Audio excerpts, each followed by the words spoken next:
But welcome back to episode 4, where this is going to be a filler episode. Let's re-say that.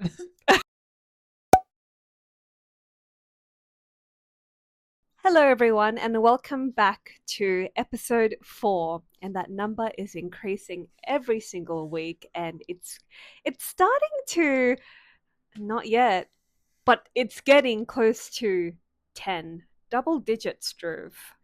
Well, I hope we hit 10 before I hit 30. We'll That's see what happens first. I'm looking for a new co-host. Yeah, please email our email or leave a comment if you're interested It's in in running our this podcast. link tree, my king. I'm not familiar with Gen Z platforms and tools. We have actually been very creative on Canva. And Hand drawings. yes, Drew has been willingly drawing, sketching logos. It's been a whole process, changing the color palette, all on Canva, all through Drew's All hands. through colored pencils. You're just coloring in the real covers as well. Yeah, but communications degree. What do you think we did there? So what you see that pops up with the little cork bottle sound is what Drew has coloured in and drawn with his hands. And I actually made that sound myself. This is all homemade. I feel like you could. Well, there you go. It's a bit of back history of our behind the scenes. Maybe we'll put that on Patreon. No one wants to see that. And Patreon, yes. I correct my You said stance. What? No one wants to see us in hoodies looking a little rough. Welcome back to episode 4. In this episode, we're talking about being a first generation. And we did tell you in episode 2, I believe. Might have been 1 or 2. I think it was 2, the end of 2. Yeah, I think it was 2. Episode 1 is a bit triggering for me because we had a lot of artificial light. It was not it. Anyways, so here we are. Maybe it's still not it, but give us patience. We need AdSense. We don't have portraits up. We don't have any. Drew, we have a new comment as well. Oh no, did we not put that up? I didn't put it up, but I want to give a shout out to this person. Be right back. I want to keep in mind that we don't know if these are bots. Yeah, I don't know if any of you are playing it like a cruel joke on us and making us put this comment up. Tut tut, guys. It's very mean. We have a new subscriber. Slowly growing. Maybe that's At this rate, we're going to be Mr. Beast by the end of the year. All right, here we go. From Mahdi Hassan 5. He said, or she said, we respect that. Good, very good. Thank you. That's the best praise I've received all year. So, I need to praise you more. And I don't even know if it's directed to me. It could be directed to you, for all I know. We're going to take it holistically. I'm just going to take it as it is. Yes, but anyways, me too. Well, welcome back to episode 4. We are talking a little bit about first generation, just in the context of what it is. University student, just our experiences, particularly your experience. I will be the host / interviewer. Yeah, I'll be the curious journalist. Well, it's probing into your life. But in episode 2, we talked about the added layer of complexity, and this is one of them, where I come from a first generation Australian background, and that basically means, as the name suggests, no one has gone to university before me. No one has really gone to school in Australia, or really started their life in Australia as a child before me. So it's quite interesting.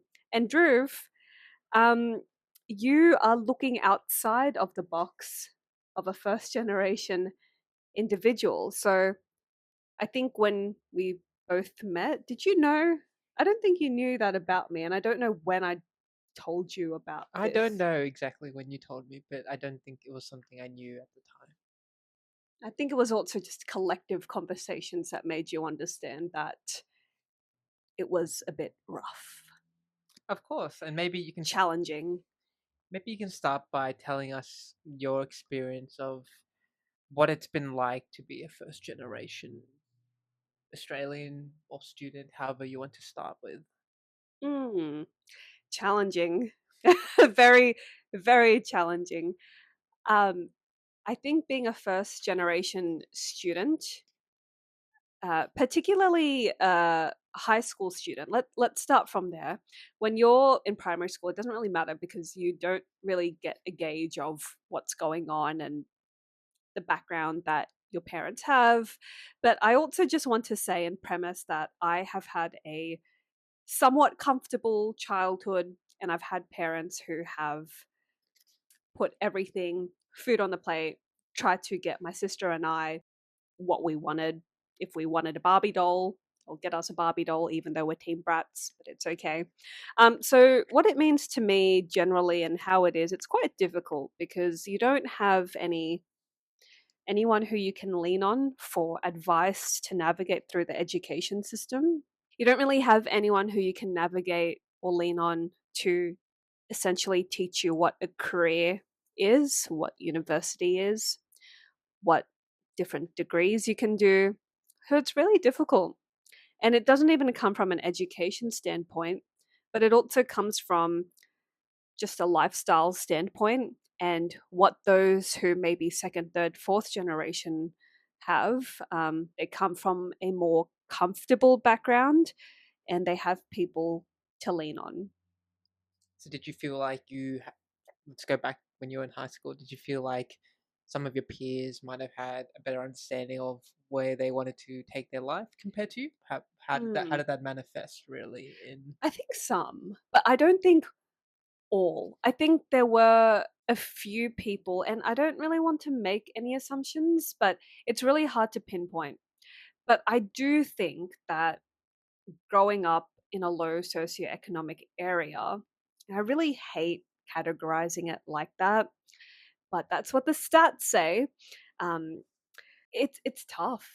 Like I don't know how to even answer that question, but I just don't think a lot of people kind of knew what they wanted to do.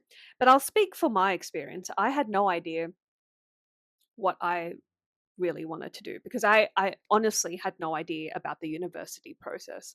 And I also had no idea about adulting in the sense of studying, getting good marks, and getting a good job. I had no idea that the city existed with jobs or how much of a commute it would be. I had no idea about that. I only knew a subtle idea.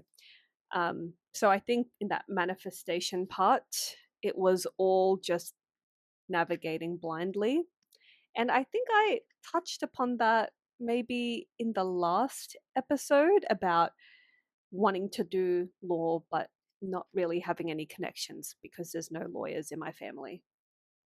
Right. So it's almost as if it sounds like that you didn't have anyone to speak to or talk to about what else is out there, what might exist outside of the life that you already Hmm. knew at the time. Is that sound Yeah, right? no Or connections.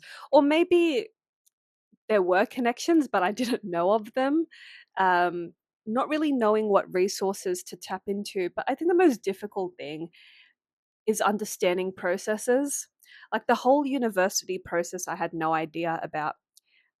And reflecting back on those days, I know quite a few friends whose parents have corporate jobs, whose parents have navigated the university system, essentially coming from a fortunate place where they could lean on their parents to get kind of knowledge and advice. But when you come from a first generation background, you are left to navigate it blindly. And your parents will support you to a certain extent, but thereafter they don't necessarily, or they just they don't have the knowledge to provide you with the information you're seeking. That's something that you have to do on your own, as everybody does, first, second, third generation, whatever. But it's quite difficult as a first gen because you have no idea where to start, who to go to, which resources to tap into.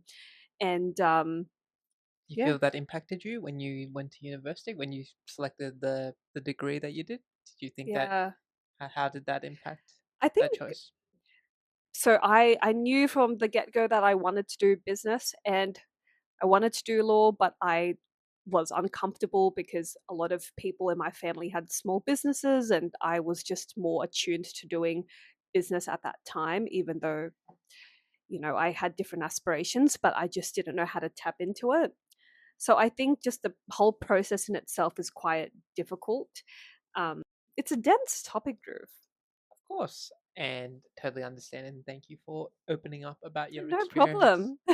I So mean, how did you, from your experience, and this is quite fluffy, but already. this is the greatest content ever. I don't know what you're talking about.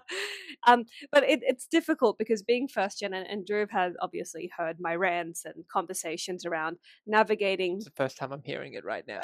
Oh, really? Live with Now the audience. I never complain, do I? No, no, no. You're very. Very quiet, This is how you present in real very life. simple. This is. I um, will not respond.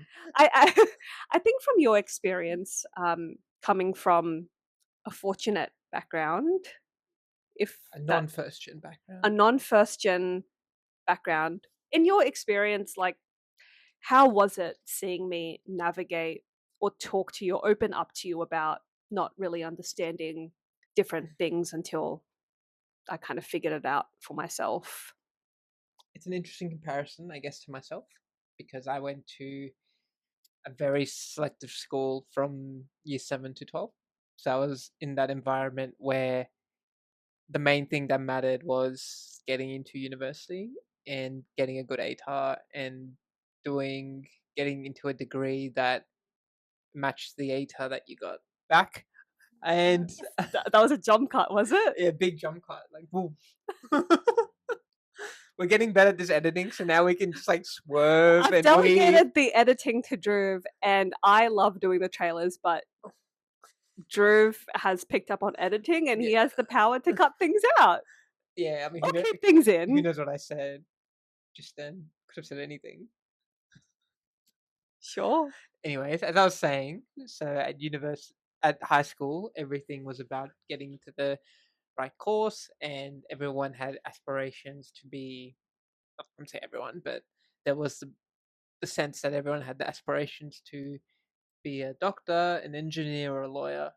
I Eh, had no idea that those were career pathways. right, and it's very fascinating because I think in one sense it is maybe like you said the first gen experience, and maybe it's also part of it was just how the school culture was because it's not something I've necessarily talked about with my parents, even though I was Mm. aware of it, obviously. But just having that understanding of, well, for 6 years, maybe two, the last two, it's all been about these careers and Mm. maximizing your marks and not how to game the ATAR system, but these subjects scale well, these don't. So I was very aware, perhaps more so from the school culture than from anything else, about Mm. where you should be going in your career and what is considered a good career and That's what so people might interesting. otherwise look down upon a bit. So That's really interesting because I went to a selective school in year 11 and 12, and that is a school that is known for equipping students for the HSC. And we'd have career fairs and not too much of them, but enough to know that university is our next step. And I don't want to get political, but controversially, I do think that some public schools, and this is something I think I talked about in the Lawyers Weekly episode. Drew is looking at me very hesitantly. I'm just like a amateur podcaster compared to this person. I have no portfolio to But talk I about. do think that some or majority of public schools or maybe selective schools out west are severely underfunded. I think that we, to an extent, know that university is our next step, but I think more could be done to not only add more resources and study support into the school, but I think there could be more of an effort to have outreach programs and connect students. It took me back to at uni. Driv and I were ambassadors of UTS, and it was a really cool experience to be able to go out to schools regionally throughout the state and talk more about the different pathways that exist at UTS. One of the shifts was actually at my selective school, my year 11 and 12 school. And that was so exciting because I got to do it with, I think it was like two or three more students who also went to that school. We were in that same cohort. And every time we'd get a question from a student, it it wasn't just the knowledge that we shared from a professional university to future university student, but it was also an emotional connection that I understand, I can help you, and I want you to take these resources and reach out if you need further questions answered. It was, yeah, I think that was one of my highlights from my undergrad to, help students in that same school. Of course, and just pivoting to that, it's quite interesting when you tied back to your first generation background. Is that a lot of the schools that we went to as ambassadors weren't necessarily, they were perhaps, they weren't necessarily in those, as you described it, low socioeconomic areas. They were in different areas. So perhaps it goes to your point that maybe it's not necessarily the largest priority, at least at the time, in terms of outreach to them, and that it might impact, as you said, how people view their career paths and how what people think is available to them. So it's a very interesting and deep topic, and we can Mm. certainly maybe touch upon that in further depth in a I think future that episode. trend has changed for sure. I Mm. mean, I think there's more advocacy that goes around speaking up and putting in more resources into Western Sydney areas.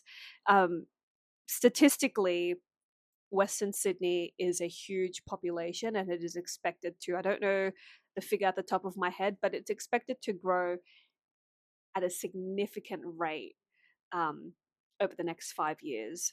And, if we don't have these resources in place to allow future lawyers, for example, to know that a law degree is possible out there, or future doctors or engineers that this is what you have to do to get there, or even just creaking that door open to give them the motivation and encouragement they need to build an environment that will help them get there is so, so important.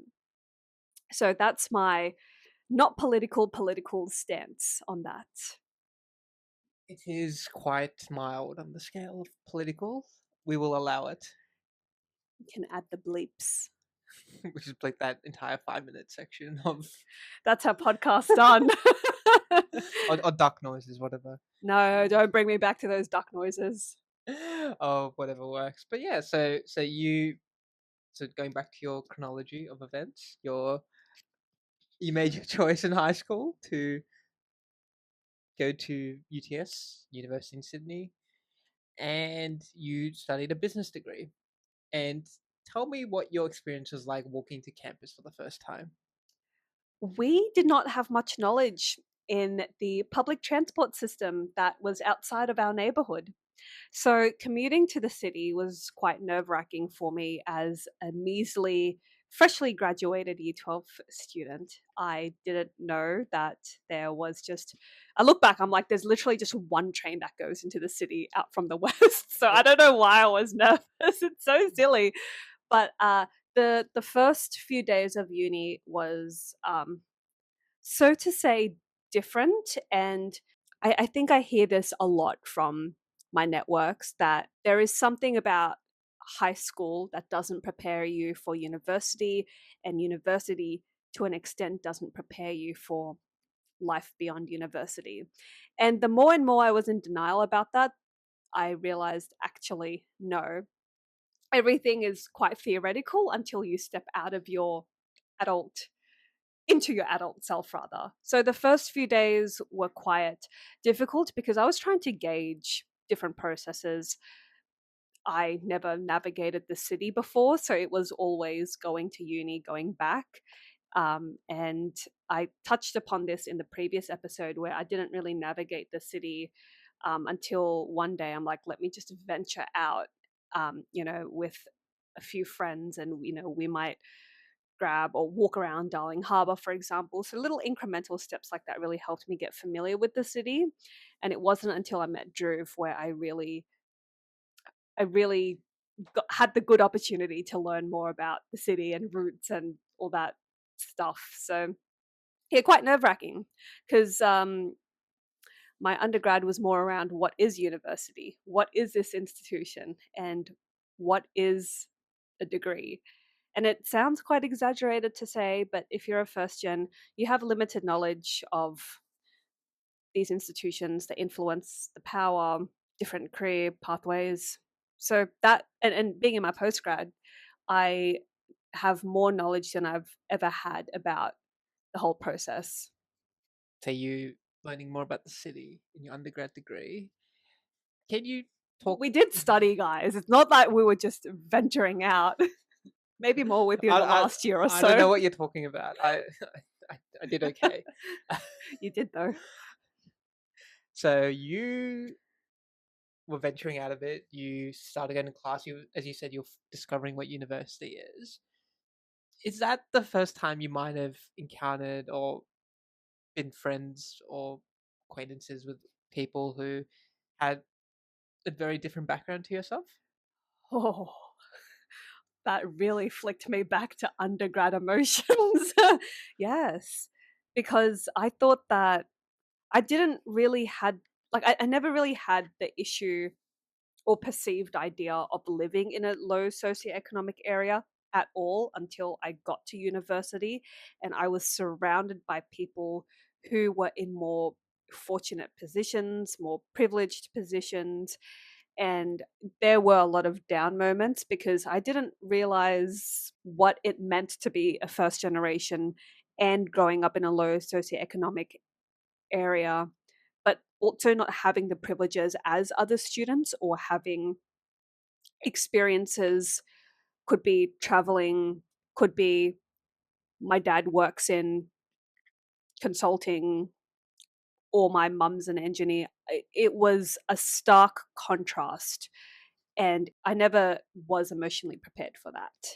And now that I'm a postgrad, it's like a stern wall has been put there, um, because it doesn't really matter so much because we've ended up in the same place and everyone has their own pathways. And low SES first generation students should never be discounted because you have to start somewhere to get somewhere. Something, and I think that growth is quite interesting, and we might get into a bit of that later. I'm just interested. I think our large audience base is also very interested. Absolutely. All 17 all subscribers. 17,000 Welcome. people who are interested. I think it'd be interesting to hear from you about that initial time where you were meeting people who, like you said, from a different Mm. background than you. What was the biggest challenge in terms of getting from where you were then into where you are now? As you said, where you put that wall. Like, what was the biggest challenge in stepping from A to B? I think it was building emotional resilience because you don't really your my parents didn't really understand the kind of comparisons and out there outside of our neighborhood world that existed. So building that emotional resilience, that in itself was quite difficult because I had to know how I had to navigate and build my emotions to a point where I was able to withstand comparison or withstand comments as well about living in the West or just really strange comments that I definitely don't want to talk about, but stereotypes made about the West that I didn't realize would have a bit of a bogged down emotion that was on me. So that was one, building emotional resilience. And number two, I think I want to speak more on the positive to not make this podcast depressing, but I think the motivation to go out there and try new different experiences. And it feels like a regurgitation I of was just gonna episode say, three. I was like, we'll just insert episode 3 at this point, and we'll just that'll Editing Drew, try and figure that out. oh god. But yes, trying new things and experiences to get me in a more comfortable position that, okay, I want to go to Broadway, which is near UTS, and do some shopping and venture out and maybe walk to UCID and get a little bit more comfortable in that area and then venture out to town hall. And it sounds very silly, but it's a very incremental approach to someone who's essentially grown up in an environment where their parents may not have been so comfortable in navigating the outside world, and you really need to empathize from their viewpoint as well. Coming to Australia is quite intimidating, and often people just want to stay in their comfort zones. But yeah, I definitely was curious about how I could kind of change that dynamic, not only for me, but for future generations in that regard. So Yeah, it's interesting. yeah, it's quite interesting that you said that, and I'm gonna go in a bit of a tangent because I think I have to say something. Otherwise, people will be like, "Why did I tune in?" Exactly. People want me You to can say cut all something. of this out. Let. It'll just be my monologue, really. I mean, yeah, you have to say something because new co-host the, needed.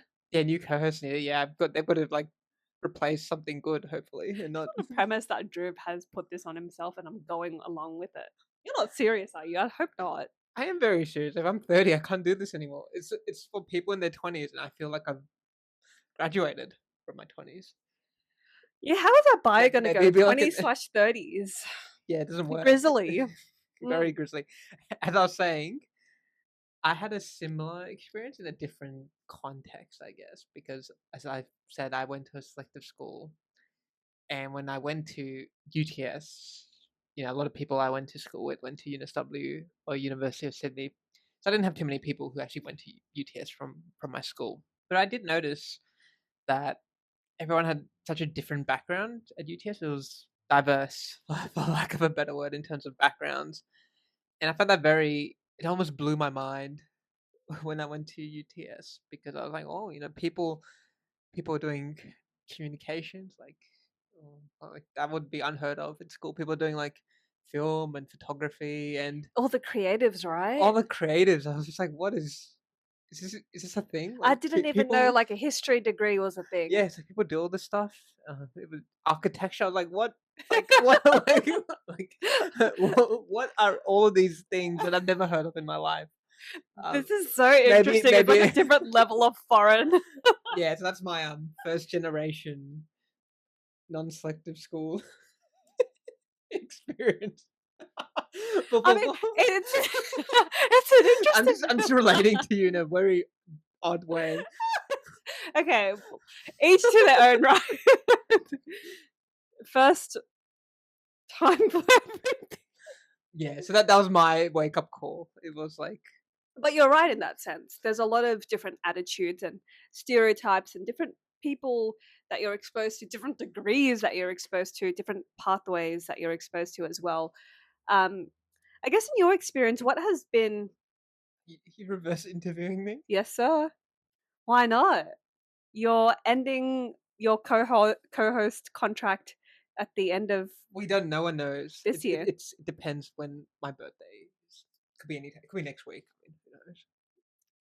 Yeah, This right. could actually be the last episode with me as a guest host. You're righto.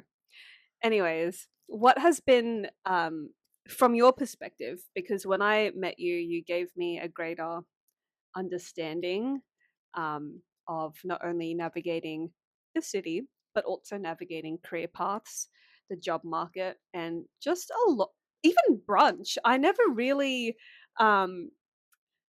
used to go out and eat, go to restaurants and stuff until I was with this guy. And it's the coolest thing. Like, okay, look, I did go, but not as often, and I didn't really know like Sydney. It's such a whole new experience.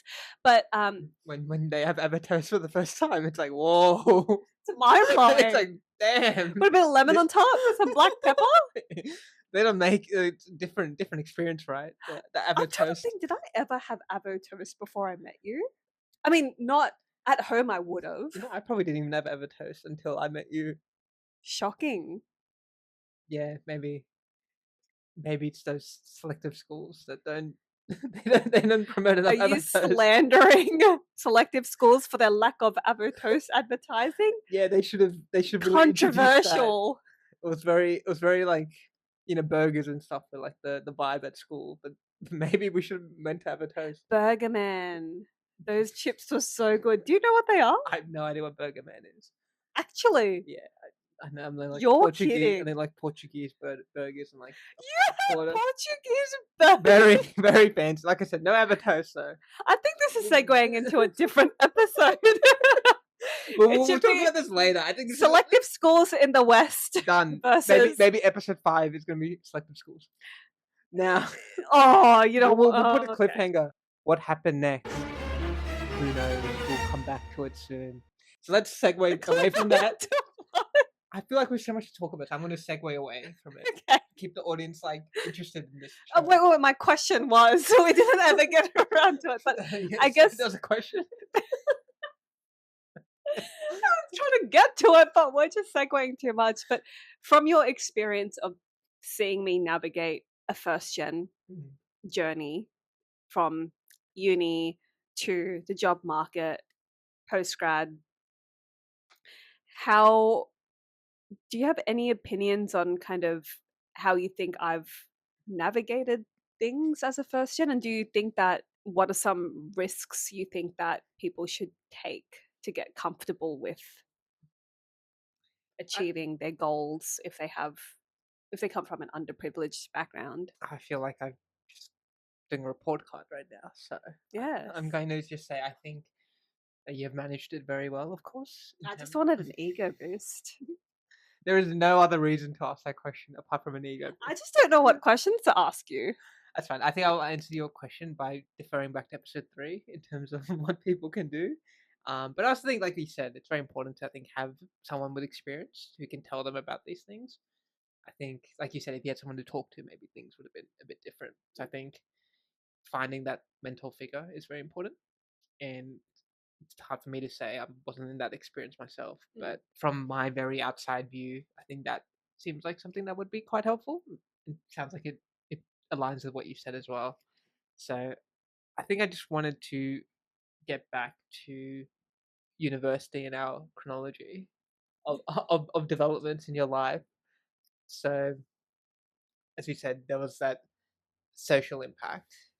Can you talk a bit about the educational impact? How did that impact your studies? How did that impact how you approached your coursework, or how you felt how difficult? Like, how did it Hmm. impact that side of university? I think when you don't have parents or people to lean on who have gone through corporate or a solid education system, the educational impact is that writing is difficult. And I am grateful because I was and still am a studious person to like reading, writing, and I did really well in those subjects. I enjoyed it and did everything I could to understand every subject I had under me from primary to high school to uni.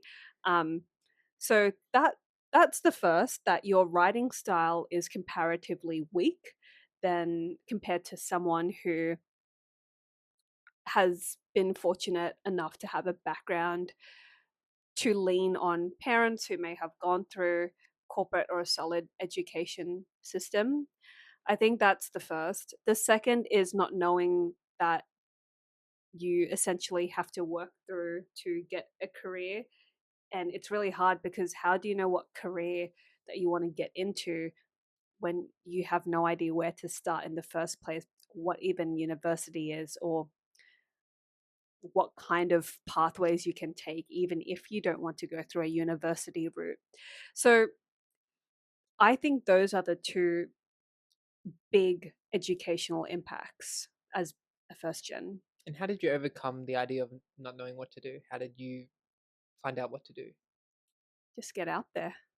Just really get out there. And I think Well, seeking help. what particular helps you there? I know you're saying get out there, and that's good advice. But just like, what do you have any memory of something in He's like, particular? try again. Well, I think um, do everything in your ability to reach out to maybe help programs at your university.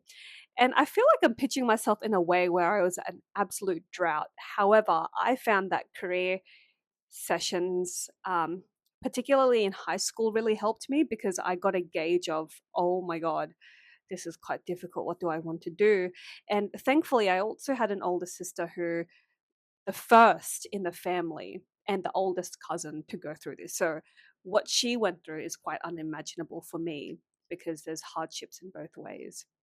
Um, so I think reaching out to um, uh, career advisors. I also think that just resources or places that you can tap into, anywhere where you can lean on advisors or resources of any kind. Do your own research as well. If even if you don't know where to start, Google. Make a track record through a university's or an institution's website. Get familiar with what they offer. Um, mind map things as well if you're unsure about what to do, where to navigate, how to approach something, maybe steps to becoming an engineer, a lawyer, a doctor. I was in business and I had no idea. Like I liked business, but I had no idea that there was a multitude of roles available post university, and that made it difficult. So having someone who would have told me, if you do business, you can be an accountant, you can be an analyst, you can be a consultant. Here are the different pathways. So that that would have been helpful as well. That's very kind of a, I don't know if you've revealed your exact age on this podcast, but that's a very around 8 years ago, 10 years ago, 12 years ago, 15 years ago answer. Keeping vague. Oh no. Do you think, what do you think about using ChatGPT to assist first generation students? Controversial. What do you think Yes. of using that as like a mentor figure Use it. to ask these questions? What do you think about? Is that Well, there's, useful? there's such a stigma around AI, right? And it's Yeah. like the hype of today. But if I had ChatGPT Back then. back then, Yes. I would have been beyond my socks as to what I could do. We have resources at our fingertips. We have everything so accessible at our fingertips that we didn't necessarily have 5, 10, 15, 20 years. And now that we have AI embedded in practically everything, it makes researching so much easier. The answers are in front of you. If I ask ChatGPT now, these are my traits, these are the degrees that I'm thinking, or these are the careers I'm thinking, what degree should I do? Just a very simple question like that. What university out of XYZ should I go to and why? So, in a way, you really have a career advisor at your fingertips. And I'm not saying that career advisors should be made redundant at all. That's your politics of the day. That that's That's no. very If scandalous. anything, we should have more person to person interaction around these conversations because often the emotional aspect plays a huge role. AI can only do so much in understanding who you are as a human and the emotions, and it doesn't fully capture your experience from being a child and what career path you like. But it certainly is an enhancement to your research. So So you think yeah, it's something that would help someone in your position yeah, now in maybe year 11, 12 who's for sure. thinking? You think that's I did see some year 12s with their jerseys on the train the other day using ChatGPT. oh, They were talking, and this is why I use the example. They were actually tossing between two different degrees, and they were trying to understand. It seems like they had a passion for, I don't know exactly, like two areas, but they just didn't know what they wanted to pursue. And also, they were discussing the thought of combined degrees as well, but they were also unsure about the workload. And it was so cool because they had ChatGPT on their phone, and it was really interesting overhearing them, and just a very strange development that you and I didn't really have. So it's definitely made it easy. There's obviously risks entailed, but I think the stigma that's been created around AI, I think people should look into it more, or from a viewpoint that it can really enhance your research if you also do your own due It's diligence. it's a starting point. Yeah, It's not the final destination. it's interesting that we have lived, I don't want to say lived two different lives, that we have We have experienced. lived two different lives. We have, but it sounds very fossilized. I don't know why. But I think from your experience of and time and knowing me as well, um, what would you say the top three differences are between a first gen compared to someone who has come from a more privileged background? Oh god. Pressure. Three things. Yes, sir. Well, the first thing is I would say not worrying about money as much. Yep. It might be you don't have to work as many hours to and you don't have as much financial stress. That's the other thing. If you're a first gen, you don't really have a background to financially spend on extracurriculars or resources to help your degree. And often first generation students will pick up a job to help them pay their student loans, which are mandatory, particularly those utility fees at the beginning of semester. Yeah, certainly. And second thing I would say is like you alluded to the what you said many times is the sounding board. You don't have that. You might not have that person to talk to who can guide you. It's a bit harder to get that connection. And I think third is I think probably the people you're surrounded by. I think when you're surrounded by people who, if we're just talking about first generation student, if you're surrounded by people who might have already went to university and have professional careers, you might grow up in a place where, for example, there's a lot of books, there's a lot of intellectual discussion, there's a lot of focus on education. I think you might not necessarily, not all. I'm not. This is a big generalization, but it's not. Might be something that is less common in a first generation That's student. true to an extent, Yeah, for sure. Yeah, I think that being in that environment really helps because on the emotional side, it allows you to kind of forecast what to expect and build that resilience and motivation from the get go. But if you're a first gen, you're studying and working, and you're already kind of facing a difficulty in mapping out your current circumstances for your future self, and having to come back to an environment where it's not necessarily understood. And that can be quite an added layer of stressor. And again, your parents will provide you with emotional support, or your family members, but it's only to the extent where they understand. And I think what's not talked about a lot is the emotional burden that first generation students are unfortunately having to deal with. that sounds good. And I think we might start wrapping up. Is there anything else you'd like to say or add to the discussion? Talking about emotions is exhausting sometimes, huh? I know. I think I would take a nap. And I think I need some of those electrolytes I gave you. That's true. That's Shot true. myself in the I foot. know, right? I know, right? Well, been a hefty, heavy discussion. So Yes. hopefully people aren't too depressed. But I think we ended on a good note. It went Hopefully from uplifting in the last episode to burp. So, but that's what we're it like is. what's that card? Like the X-ray thing, or like the The heart heart monitor. rate, Yeah, heart it monitor goes up thing. and down. Yeah, Yeah. whatever that's Well, called. That's what we we are. hope you, if you don't come from a first generation background, we hope this gave you some insight into the emotional education, high level overview of the impacts that a first generation student or individual has to face and still face. I'm not saying that I have overcome my emotions, but they are in a much better place than they were a few years ago. It doesn't get easier, that's for sure. And for those who do come from a first generation background watching this, I hope that my points were valid to an extent, and it will be interesting to continue more chunky topics like this. Of course, of course. And if you have any suggestions or comments, If you have something else to add, please let us know.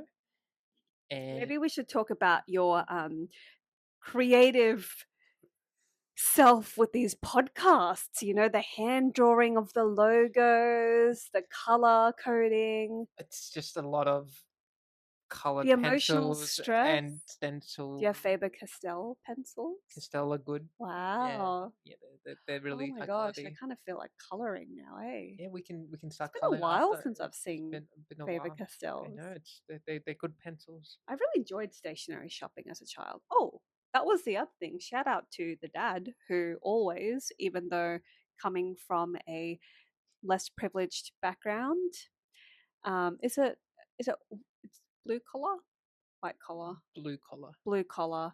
Shout out to dad from a blue collar background, but allowing my sister and I to buy whatever we wanted at Officeworks.